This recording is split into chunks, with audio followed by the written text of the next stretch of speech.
사랑하는 초업제교회 성도 여러분, 유튜브 시청자, 구독자 여러분 반갑습니다. 김정빈 목사입니다. 간밤에도 평안히 잘 주무셨습니까? 오늘은 2025년 8월 3일 오늘 성령관임절 지난 우리 8번째 주일입니다. 오늘도 이 아침에 하나님 말씀 함께 묵상하기를 원합니다. 제가 잠시 기도하겠습니다. 아버지 하나님 감사합니다. 어제 토요일도 주 안에서 안식을 누리고 편히 쉬게 하시고 또 이렇게 주일 아침을 맞이하게 하시니 감사합니다. 오늘도 우리에게 귀한 한 날 또 주일을 주셨사오니 아버지 앞에 예배하며 정말 은혜를 받고 평강을 누리며 주의 긍휼하심을 경험하는 복된 한 날이 되게 하여 주옵시고 또 아침에 이렇게 하나님 말씀 앞에 또 섰습니다. 하나님 말씀을 묵상하며 주의 음성을 듣고 주의 뜻이 무엇인가 분별하며 그 음성대로 그 뜻대로 살아가는 저희들 될 수 있도록 함께하여 주옵소서. 모든 걸 주께 의탁하옵고 우리를 죄에서 구원하신 예수님 이름으로 간절히 기도하옵나이다. 아멘. 오늘도 함께 찬송 한 장 드리겠습니다. 찬송가 280장 우리 천부여 의지없어서 회개하는 마음으로 이 찬송 올려드리고 함께 큐티하도록 하겠습니다.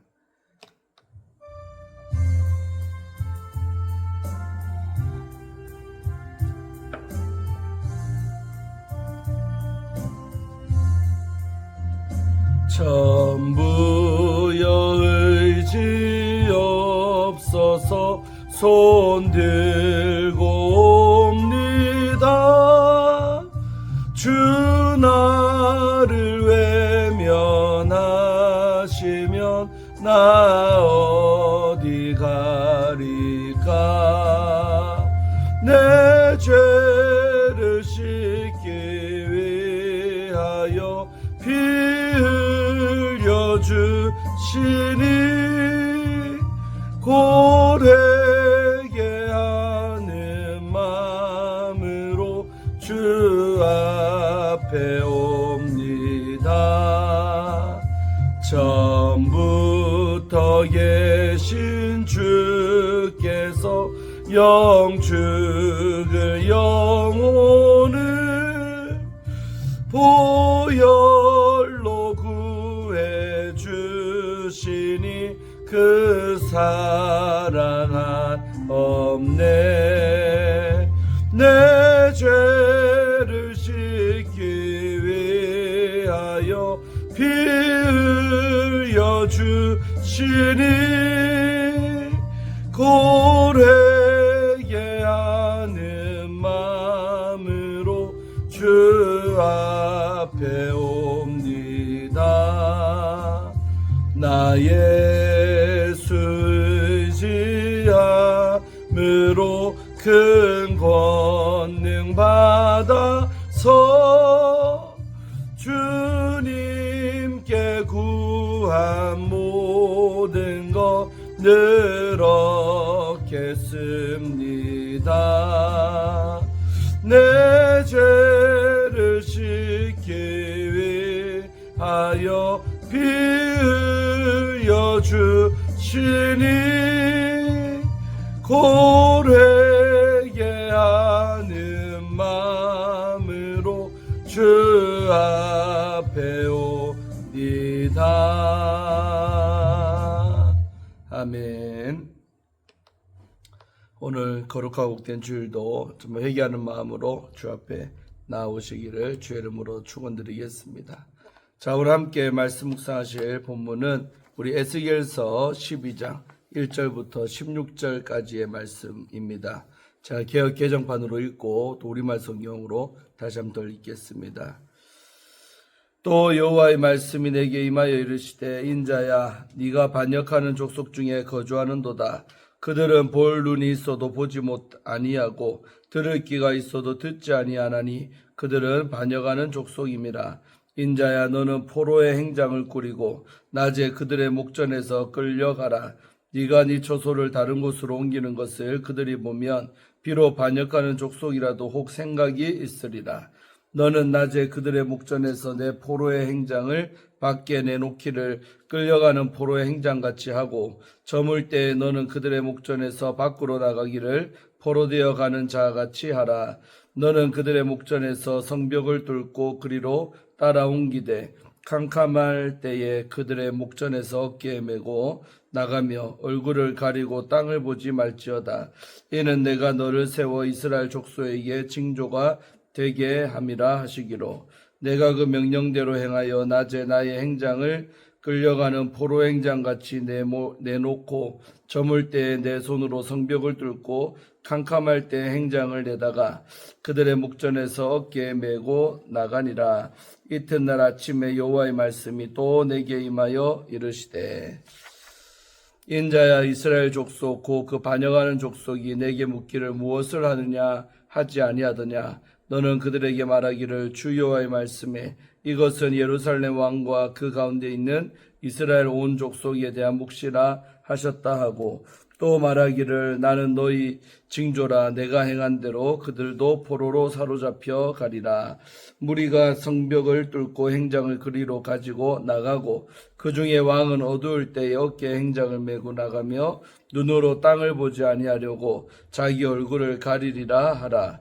내가 또 내 그물을 그의 위에 치고 내 얼무에 걸리게 하여 그를 끌고 갈대아 땅 바벨론에 이르리니 그가 거기에서 죽으려니와 그 땅을 보지 못하리라.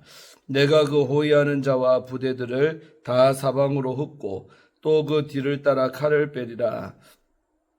내가 그들을 이방인 가운데로 흩으며 여러 나라 가운데에 해친 후에야 내가 여호와인 줄을 그들이 알리라. 그러나 내가 그중 몇 사람을 남겨 칼과 기근과 전염병에서 벗어나게 하여 그들이 이르는 이방인 가운데에서 자기의 모든 가증한 일을 자백하게 하리니 내가 여호와인 줄을 그들이 알리라. 아멘. 우리말 성경을 한번 더 읽겠습니다.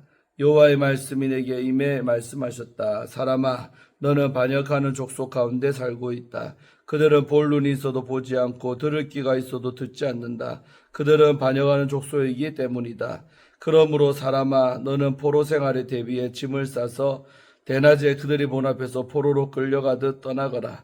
그들이 보는 앞에서 네가 있던 곳을 떠나 다른 곳으로 포로로 끌려가듯 떠나거라. 그들이 비록 반역하는 족속이라도 깨우칠지도 모른다. 너는 낮에 그들이 보는 앞에서 포로로 끌려가듯이 내 짐을 밖으로 내놓아라. 또 저녁에는 그들이 보는 앞에서 포로로 끌려가는 사람처럼 떠나거라. 너는 그들이 보는 앞에서 성벽을 뚫고 그곳을 통해서 내 짐들을 밖으로 옮겨라. 저녁 때 그들이 보는 앞에서 그 짐들을 어깨에 메고 밖으로 나가거라. 너는 네 얼굴을 가리고 땅을 보지 않도록 하여라. 내가 너를 이스라엘 족속에게 징표가 되게 했기 때문이다. 그리하여 나는 명령받은 대로 했다. 낮에는 포로로 끌려가듯 짐을 내놓고 저녁에는 손으로 벽을 뚫었다. 저녁 때는 그들이 보는 앞에서 내 짐들을 어깨에 메고 밖으로 나갔다. 아침에 여호와의 말씀이 내게 임해 말씀하셨다.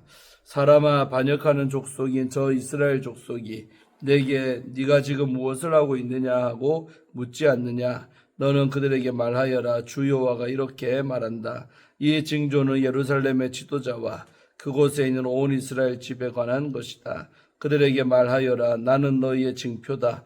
내가 한 것처럼 그렇게 그들이 행하게 될 것이다. 그들이 포로로 끌려가게 될 것이다.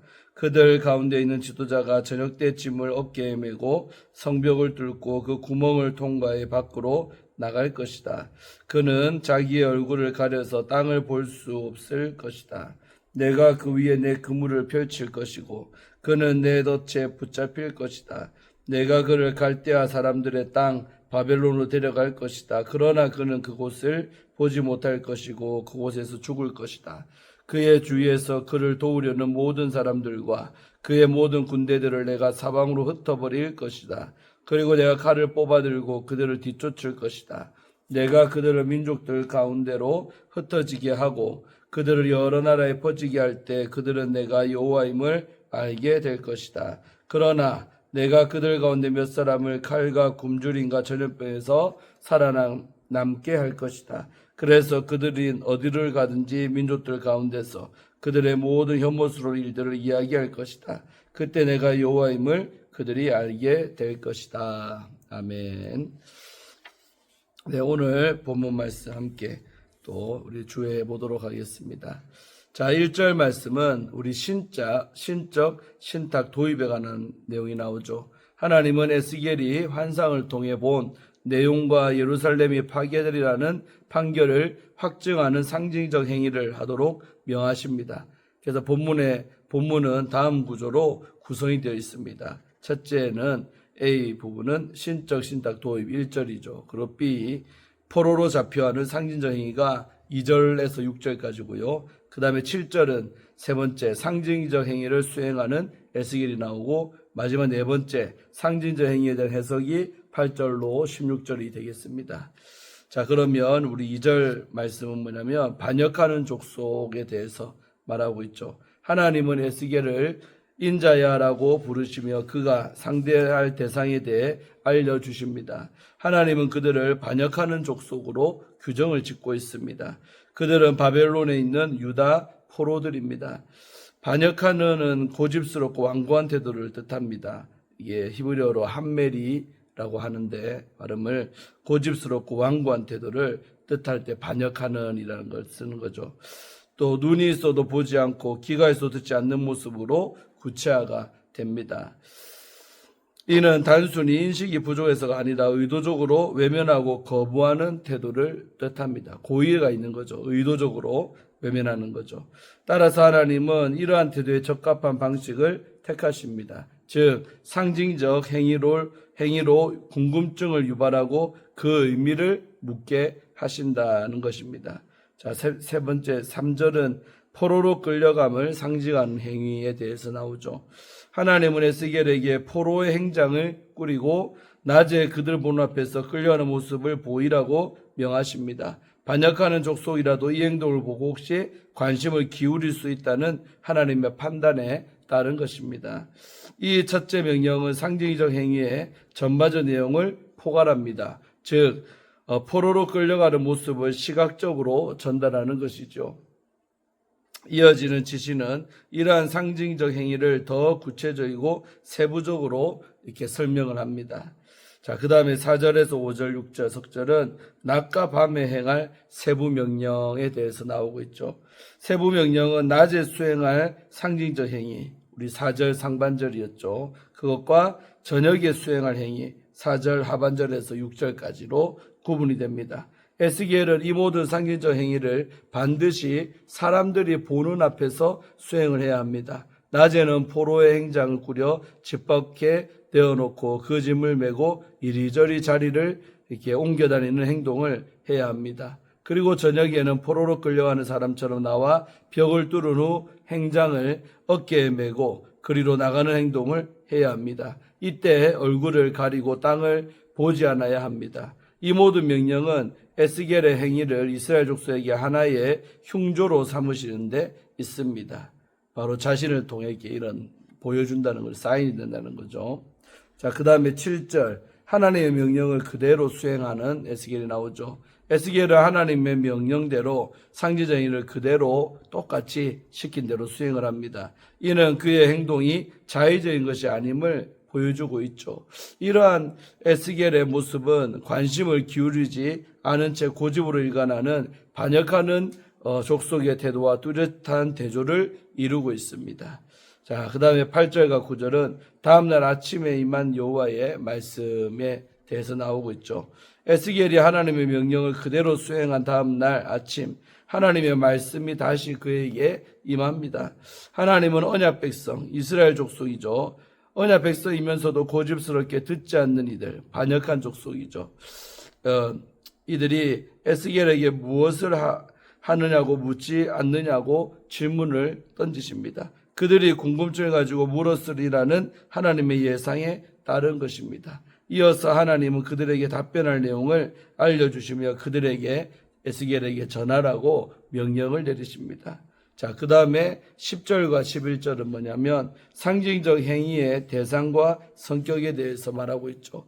먼저 하나님은 상징적 행위의 대상과 성격에 대해 밝히십니다. 대상은 예루살렘에 있는 왕과 남왕국에 남아있는 이스라엘 온 족속입니다. 여기서 왕으로 번역된 한낫이 라는 거 하는데 히브리어로 이거는 일반적으로 왕을 뜻하는 멜레크와 달리 우두머리 군주를 의미하는 표현이 되겠습니다. 당시 유다 왕은 바벨론의 느부갓네살이 여호야긴을 대신에 세운 시드기야, 다른 말로 마따니아죠. 열왕기하 24장 17절에 나오는데 이 시드기야였으나 여기서는 그의 이름과 일반적인 그런 왕의 호칭도 사용되지 않습니다. 따라서 이 한낫이라는 표현은 그 우두머리를 다윗 왕조의 정당한 왕으로 인정하지 않음을 암시하고 있습니다. 인정했으면 멜레크라고 썼겠죠. 근데 한낫이라고 썼다는 거예요. 상징적 행위의 성격은 묵시로 이렇게 규정이 됩니다. 묵시로 번역된 우리 한마사는 심판을 선포하는 신탁을 가리키는 표현으로 경고 또는 신탁으로 해석될 수가 있습니다. 하나님은 에스겔에게 그의 상징적 행위를 지켜본 포로들을 위한 징조임을 말하라고 명하십니다. 이 징조는 궁극적으로 포로지에 있는 유다 포로들을 위한 것이지요.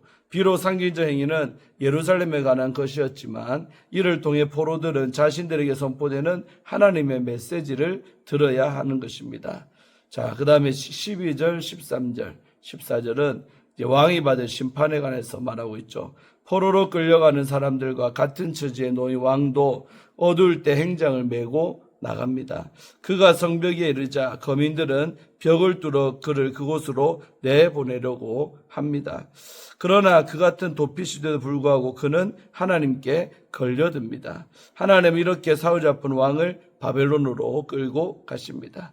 그는 그 땅을 보지도 못한 채 그곳에서 죽게 됩니다. 하나님의 이러한 개입은 심판의 주체가 하나님이심을 분명히 드러내는 것입니다. 왕은 호위병과 군대에게도 아무런 도움을 받을 수가 없지요. 마지막으로 우리 15절, 16절 두 절은 내가 여호와인 줄을 그들이 알리라 하는 겁니다. 그들은 하나님의 칼이 자신들을 여러 이방으로 흩으시는 심판을 경험하면서 그 심판을 행하신 이가 언약의 하나님 여호와이심을 비로소 깨닫게 되는 것입니다. 그러나 하나님은 몇 사람을 칼과 기근과 전염병에서 살아남게 하실 것입니다. 그들은 하나님의 심판이 정당하며 그 심판이 분명한 근거에 따른 것임을 증언하는 역할을 하게 됩니다. 그리고 그들 역시 정당한 심판을 행하신 이가 언약의 하나님 여호와이심을 알게 되는 것입니다. 자, 우리 그 다음에 주에는 끝났고요. 마지막으로 우리 함께 적용을 보겠습니다. 징조를 보이는 삶에 대해서 생각해 보려고 합니다. 사람은 누구나 자신이 보고 싶은 것만 보려 하고 듣고 싶은 것만 들으려는 그런 경향성이 있다고 하죠. 이를 심리학에서는 확증 편향이라고 부릅니다. 하나님의 심판 경고 앞에서도 유다 백성은 여전히 스스로 안전할 것이라고 믿고 싶어 했습니다. 확증 편향이라 이 말입니다. 에스겔은 그들의 눈앞에서 포로로 끌려가는 모습을 행동으로 보여주었지만 그들은 현실을 직시하지 않았습니다. 결국 확증 편향에 사로잡힌 그들의 완고함은 비극을 불러오고 말았습니다. 하나님은 에스겔이 지금 반역하는 족속 가운데 살아가고 있다고 말씀을 하십니다. 이들은 눈이 있어도 보지 않고 귀가 있어도 듣지를 않습니다. 자기 생각이 사로잡혀 하나님의 말씀을 외면하는 그런 사람들이었습니다. 그럼에도 에스겔은 이러한 이들을 대상으로 하나님의 말씀을 전해야 했습니다. 사람들은 듣고 싶어하는 것만 들으려 하지만 하나님은 사람이 듣든지 안 듣든지 말씀을 전해야 합니다. 듣지 않아도 전하는 것이 바로 우리의 사명인 줄로 믿습니다. 하나님은 에스겔을 세워서 이스라엘 족속에게 징조로 삼으셨습니다. 6절이었죠. 에스겔의 삶과 행동 자체가 하나님의 경고의 메시지입니다. 하나님은 때로 말씀뿐만 아니라 사람의 삶을 통해 그 뜻을 나타내시는 분입니다. 성도는 단순히 말로만 복음을 전하는 것이 아니라 삶으로 하나님의 메시지를 드러내야 합니다. 우리의 삶이 하나님의 그런 뜻을 보여주는 살아있는 징조가 되어야 합니다. 세상 사람들은 성도의 삶을 보고 하나님의 말씀을 깨달을 수가 있는 것입니다. 에스겔은 하나님의 명령을 즉각 이행했습니다. 그는 하나님의 명령이 이해되지 않더라도 그대로 순종을 했습니다. 사람들이 보기에는 그 행동이 이상하고 어리석게 보였을지 모릅니다. 그러나 에스겔은 사람의 시선을 의식하지 않고 하나님의 명령에 즉각 순종을 했습니다. 하나님은 종종 사람의 기준을 넘어 역사하시는 분입니다. 성도는 이해보다 순종이 앞서야 합니다. 하나님의 말씀을 신뢰하고 행동으로 옮기는 믿음을 가져야 할 줄로 믿습니다. 에스겔이 보여준 징조는 예루살렘에 거민이 포로로 끌려가리라는 예고하는 그런 내용이었습니다. 그 끌려가는 자들 가운데에는 고관도 포함되어 있습니다. 하나님의 심판은 지위나 신분을 가리지 않습니다. 높은 자리, 세상의 권력은 하나님의 심판 앞에서 아무런 보호막이 될 수가 없습니다. 이 세상 그런 마지막 임할 심판도 마찬가지지요. 다가오는 심판 앞에서 오직 제사함을 받고 그 다음에 구원받을 수 있는 길은 예수 그리스도를 믿는 것밖에 없습니다. 하나님은 심판 가운데서도 그런 남은 자를 두겠다고 약속을 하셨습니다. 이들은 칼과 기근과 전염병을 피하고 살아남아 자신들의 죄악을 깨달을 것입니다. 16절에 나왔죠. 남겨진 것은 하나님의 은혜입니다. 은혜를 입은 자는 자신의 죄를 고백하고 하나님을 인정해야 합니다. 오늘날 그리스도인들은 남은 자의 사명을 이어받은 자들입니다. 하나님의 뜻을 이루기 위해 거룩하고 깨어있는 삶을 살아야 할 줄로 믿습니다. 하나님은 오늘도 우리를 세상 가운데 징조로 세우십니다. 듣든지 안 듣든지 복음을 전하고 이해되지 않아도 순종하며 삶으로 하나님의 뜻을 드러내는 것이 부르심의 목적입니다. 세상의 기준과 시선에 흔들리지 않고 남은 자로서 거룩함을 지키기를 바랍니다. 하나님의 심판은 반드시 임하고 은혜는 남은 자를 통해 이어지는 것입니다. 징조를 보이는 삶으로 오늘도 하나님을 증언하는 우리가 되기를 간절히 소망합니다. 아멘. 여러분 은혜가 됩니까? 너무 좋지요. 그래서 참 에스겔이 너무나 힘들었겠죠. 그들이 거역하고 거부하고 그랬지만 그들 앞에서 계속적으로 하나님의 메시지를 자기 삶으로 표현하고 어떤 그런 퍼포먼스를 통해 표현했던 에스겔 얼마나 힘들겠습니까? 그러나 하나님이 시키니까 군말하지 않고 그대로 이행하는 그 에스겔의 순종하는 모습이 바로 우리의 모든 우리의 삶이 그러야 될 줄로 믿습니다. 오늘 하루도 하나님 앞에 순종함으로 나오시는 또 예배를 통해서 큰 은혜 받는 여러분 되기를 주의 이름으로 축원드립니다. 기도하고 큐티를 마칩니다. 하나님 감사합니다. 거룩하고 복된 주일을 허락하시고 이 주일 아침에도 아버지의 말씀을 묵상하며 그 뜻을 깨닫게 하시니 감사합니다.